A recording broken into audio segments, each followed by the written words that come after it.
Bismillahirrahmanirrahim. Assalamualaikum warahmatullahi wabarakatuh. Perkenalkan, nama saya Cipriantini dari kelas Kimia B dengan NIM 2006-03-11-0102.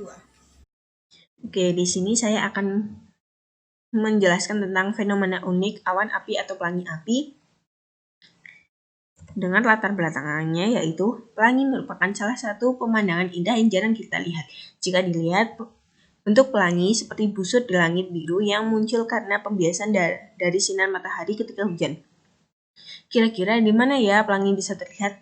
Biasanya pelangi bisa dilihat di daerah pegunungan atau ketika mendung atau ketika hujan baru berhenti turun. Pelangi merupakan satu-satunya gelombang elektromagnetik yang dapat kita lihat. Ia terdiri dari beberapa spektrum warna. Warna merah memiliki panjang gelombang paling besar, sedangkan violet memiliki panjang gelombang terkecil. Lalu, apa sih itu awan api? Awan api bukanlah awan seperti pada umumnya yang berwarna putih atau kelabu, namun memiliki warna seperti pelangi. Menurut para ahli, fenomena awan api ini termasuk kejadian optis dan erat kaitannya dengan halo es jika dibandingkan dengan pelangi. Fenomena alam langka ini oleh para ahli dikenal sebagai circum horizontal arc atau busur circum horizon. Tidak hanya itu saja, awan api ini juga memiliki nama lain, yaitu fire rainbow, sebab terkadang terlihat seperti awan warna-warni yang menyala di langit. Fenomena alam ini sebenarnya dapat dijelaskan secara ilmiah. Menurut para ahli, sebenarnya bentuk dari halo es ini melingkar.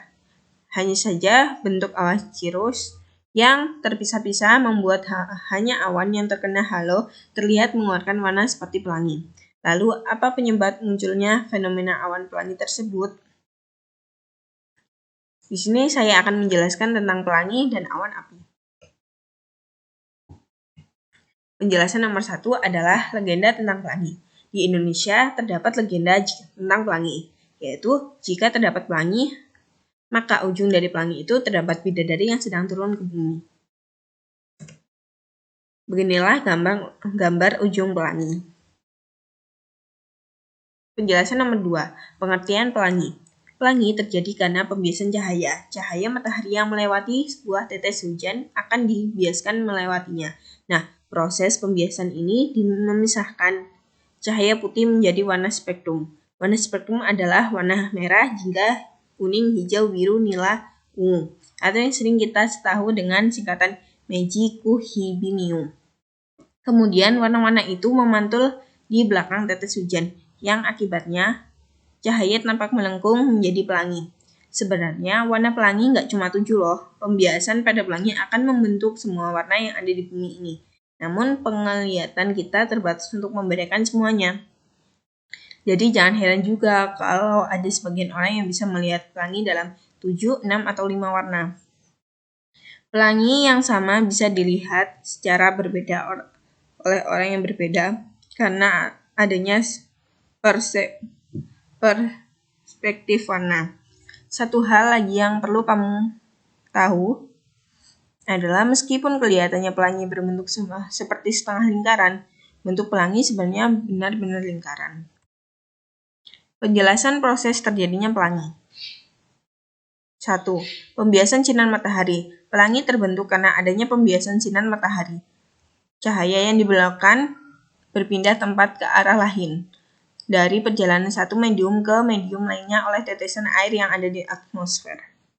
2. Sinar matahari melewati tetesan air. Ketika cahaya matahari melewati tetesan air, maka cahaya tersebut akan dibengkokkan sehingga akan membuat warna-warna tersebut berpisah dengan warna lainnya. 3. Pembelokan cahaya. Setiap warna-warna pelangi akan dibelokkan pada sudut yang berbeda sehingga akan memberikan warna yang indah pada pelangi.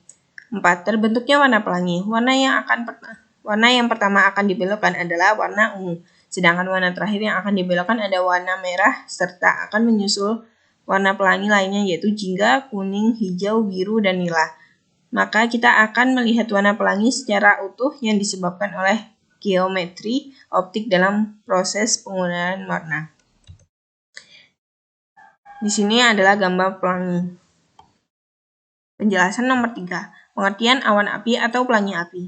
Awan api atau pelangi api adalah fenomena alam di mana adanya suatu yang membentuk seperti api di langit namun berwarna-warni layaknya pelangi. Meski bernama pelangi api, ini bukanlah pelangi dan juga bukan api. Apa yang disebut awan atau pelangi api sebenarnya adalah halo, yaitu fenomena optik atmosfer yang dihasilkan ketika matahari atau bulan bersinar melalui awan tipis dari kristal es. Pelangi api juga disebut dengan circum horizontal arc atau halo yang dibentuk oleh kristal es heksagonal di bawah awan cirrus. Pelangi api berwarna cerah, biasanya terlihat selama musim panas. Saat matahari sangat tinggi di langit, pancaran sinarnya kemudian membuat kristal es berbentuk segi enam menjadi berwarna-warni.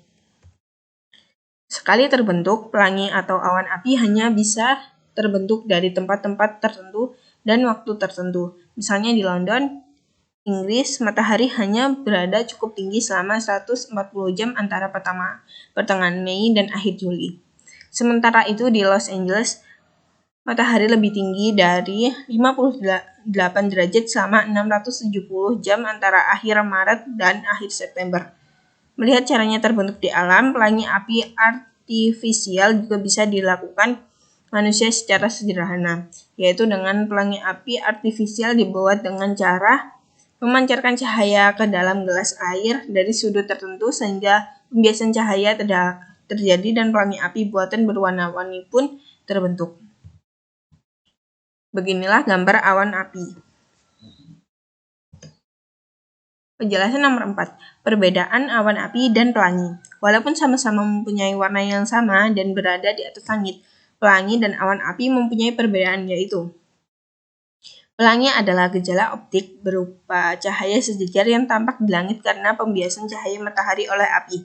Pelangi adalah energi cahaya yang terjadi karena pembiasan cahaya yang masuk ke dalam air yang selanjutnya air akan memecahkan cahaya tersebut menjadi beberapa bagian cahaya yang sejajar. Sedangkan awan api, walaupun terbentuk seperti kobaran api, pelangi itu tetap terdiri dari 7 spektrum warna utama. Fenomena ini tidak berhubungan dengan api, walaupun itu adalah kata yang membentuk namanya. Ada banyak kondisi yang dibutuhkan agar pelangi api ini dapat terbentuk.